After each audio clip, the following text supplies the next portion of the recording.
All right, listen up. This is episode number 4 of the Hobie Passport.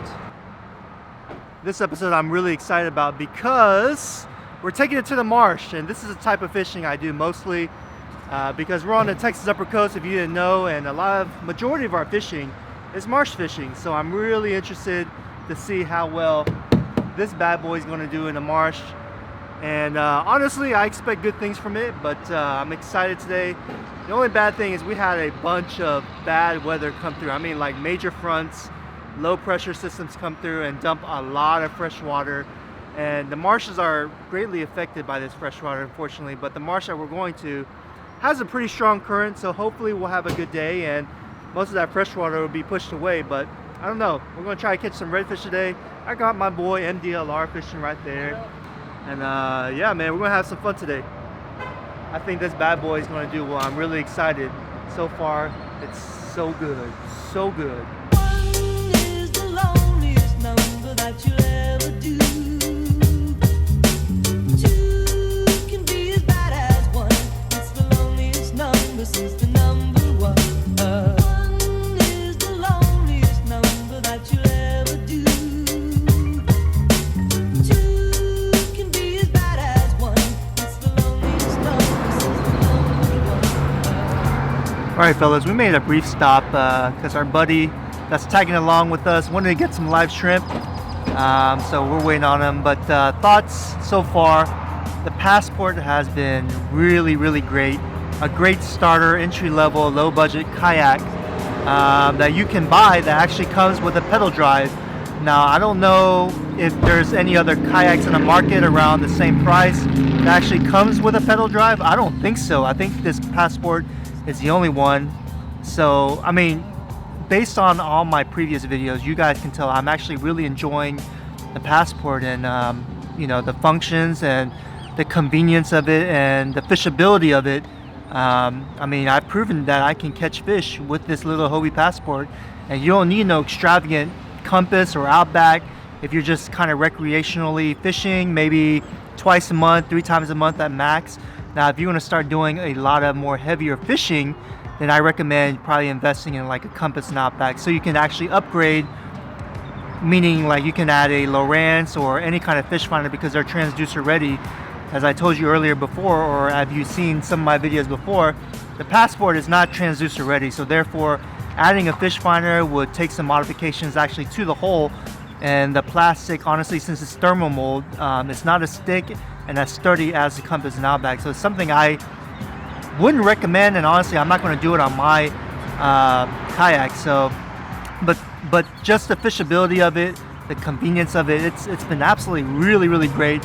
I'm actually loving it so far, and I have nothing but good things to say about it, honestly. I mean, even if you don't even watch the rest of this video, I mean, bottom line, it's a great kayak. I know it's going to handle the marsh today, but it'll be a true test because, like I said earlier, the marsh that we're going to has very strong currents, and sometimes my Outback struggles with all those currents, but we'll see if she's up to it today, which I think she would be, honestly. Alright guys, we just got here at the marsh, but real quick, since this series is about the Passport, let's take a close look how big the Passport is compared to the Outback. As you can see, the Passport is 10 and a half feet long, whereas the Outback is, what is it, Mark, about 12? This is a 12-footer. 12-footer, okay, so you can see the size difference. Let me scoot back here. You can see that there is a significant difference between the length of both Outbacks. Obviously, right, duh, but just to show you a visual reference, there is a big difference. And as I said it before, the Outback is it's a built fishing platform. I mean, its main stance is fishing, and it's fast because it's longer, it tracks better. But where the Passport shines is the convenience of it, the how light it is and how maneuverable it is in the water, being at 65 pounds empty weight, whereas the Outback, I believe, is 120 I want to say 125 pounds. I don't quote me on that, but it's right in the low 100s, which it's a big heavier kayak because obviously the dimensions are bigger and the plastic is thicker, whereas the Passport is, like I said, it's thermal molded, therefore the plastic is thinner, plus it's just a smaller platform versus the Outback. But one thing to take notice though is how wide the Passport is compared to the Outback. They're actually the same 34 inches, I believe the Passport is, whereas the Outback is also 34 inches. So that's pretty cool, giving it that more stability sense when you're on the water. And if you watch my previous video, the one before this one where I was standing up, I did mention that it is a little bit tipsy to begin with when you're trying to stand up in the Passport, but it's a false sense of instability. It's still stable when you're standing up, but since it's so light, how can I phrase this? You don't want to be standing up when there's a lot of wind, okay? Well, the same thing with the Outback. You don't want to be standing up when there's a lot of wind. It's just not as stable, but it's as stable. A secondary stability, I guess. God, I hope this all makes sense. I know this doesn't make sense to you, but I guess you have to demo it and just really try it. But standing up in the Passport, bottom line, it's stable enough where you can actually stand up in it. Got it. All right, here we go. We are on the water. It's got a high tide. Current is ripping. Not surprising. All right, man. Let's see if we can catch a nice fish on this little Passport in the marsh. Let's see if we have some good luck today. Yes, sure. All right, initial judgment, man. The water is nasty looking as expected with those big cold fronts or whatever, those low pressure fronts that came through. It is nasty. It's high. Honestly, I'm not really optimistic about the fishing conditions today, even though the weather is really nice. Low winds, high probably around 80 degrees, 80 to 83, I think. But the water, man, visibility wise, I think it's maybe 1 inch if I'm lucky.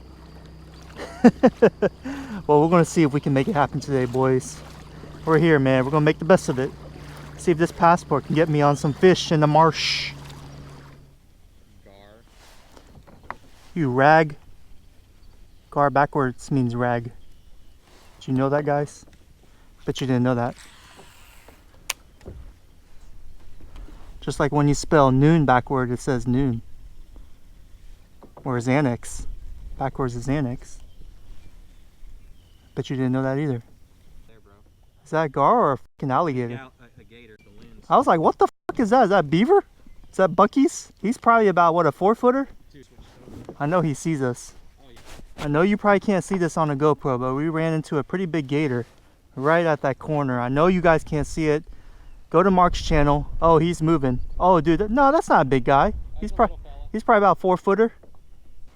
But that's the first gator I've seen here in a while. I know they're here. We see nests, we see laydowns. Pretty cool, man, what Mother Nature has in store. Oh, he's gone. No, he's right there. Oh, okay, I see him now. You see him?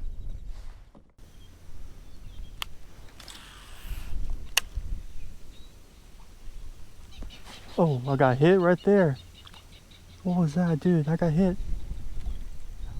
I think it's a smaller fella. A smaller.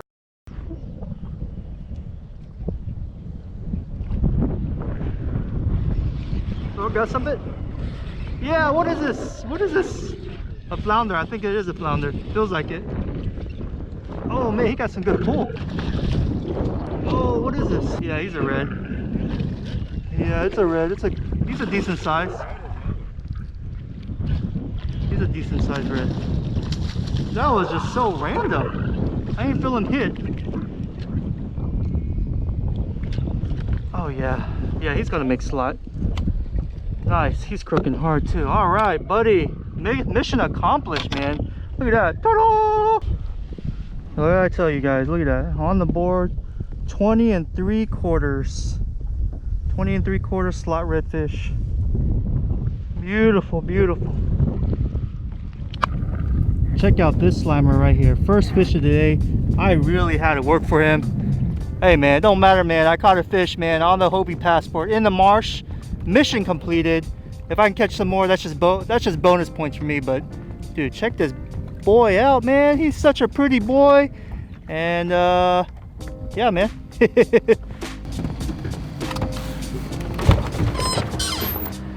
It was absolutely flooded. I've never seen that marsh that flooded before in my life. And all that fresh water with all that alligator guard taking up all the space. Well, the redfish just wasn't there, but I am lucky to catch one. But to reconcile this bad fishing day, I'm about to get fat on a burger, baby.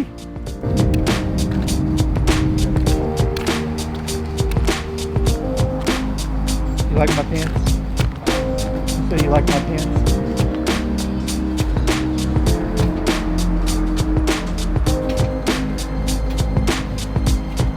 All right, I've been here one time. They got some pretty decent burgers. Thoughts about the Passport? I'm still impressed with it. I mean, I did notice though the wind did take its toll on the little Passport, and being lightweight, it was affected more than usual because also you have the mix of the strong current from the marsh. But I mean, still, it would be a really great kayak, like I said, if you're just trying to recreational fish, maybe max 3 times a month, maybe. But if you're looking for a platform that you can actually fish more hardcore and you need to upgrade it, then I would honestly probably recommend going to a Compass or Outback. But yeah, the Passport can do pretty much anything you really need it to do, and it'll help you catch fish. I was lucky enough to catch one fish on it today, and yeah, it's a plain cheeseburger, but she'll do. All right, ladies and gents, that's going to be it for me today. I hope you enjoyed this video and my little review of the Passport in the marsh system. I would say this series is almost over, and I mean, it doesn't take a genius to figure out that I really love this little Passport. I'll probably take it out 1 or maybe 2 times max, maybe 1 or 2 more videos. But if you haven't yet, hit that like button and hit that subscribe button if you haven't yet. Hit that bell notification so you guys will know when I do drop another video. So it's gonna be it, guys. The fishing wasn't that good today, and I apologize, but we'll get them next time, man. I'll see you guys next time, all right?